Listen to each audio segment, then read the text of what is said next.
তুমি যদি free fire খেলো তাহলে আমার কথাগুলো মনোযোগ দিয়ে শুনবা, জীবনে একটা কিছু শিক্ষা পাইতে পারো। একদিন ফ্রি ফায়ারে আমি একটা মেয়ের সাথে অ্যাড হই এবং মেয়েটাও আমার সাথে অ্যাড হয় এবং তার সাথে অনেক দিন মানে 2-3 মাস প্রায় গেম প্লে করছি এবং সেও আমার সাথে গেম প্লে করছে। হঠাৎ একদিন আমারে বলতেছে যে তোমার নাম্বারটা দাও, এবং আমার নাম্বারটা আমি তারে দিয়ে দিছি। সে এবার ইমোইতে যায় আমারে নক দিছে এবং তার সাথে 8-9 মাস পর্যন্ত কথা হওয়ার পরে একদিন বলতেছে যে যে জান আমারে 100 মতো ডায়মন্ড টপ আপ করে দাও।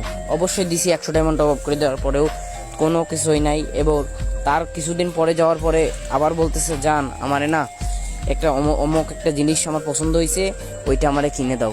এবার দিছি, তারপরেও একদিন বলতেছে যে জান আমার টাকা লাগবে, কিছু টাকা দাও। এবার তারে আমি 1000 টাকা দিছি। দেওয়ার পরে এবং ইমোইতে অনেক দিন কথা বলার পরেও আমরা গেমেও প্রত্যেক দিন নিয়মিত গেম খেলতাম, গ্রুপে অনেক আড্ডা দিতাম। এবং একদিন বলতেছে যে জান আমার আর রিলেশনটা রাখা হবে না। আমি বলতেছি কেন? জান বলতেছে যে আমার বাসা থেকে ফ্যামিলি থেকে অনেক চাপ দিতেছে। তা আমি বলতেছি চাপ দিতেছে তাহলে কি করব? তা বলতেছে যে জান আজকে থেকে তোমার সাথে আর কথা হবে না, তোমারে ব্লক মেরে দিলাম। আমি ভাইয়া আমি একটা কথাই বলতে চাই, তোমরা কখনো ফ্রি ফায়ার গেমে কখনো কোনো মেয়ের প্রেমে পড়বা না, কিংবা কখনো কাউরে ডুও পার্টনার বানাবা না। আমি তোমাদের এই কথাটাই বলতে চাই। আর ভিডিওটা কপি লিঙ্ক করে দাও যেন সব ফ্রি ফায়ার প্লেয়াররা যেন শুনতে পারে ভিডিওটা।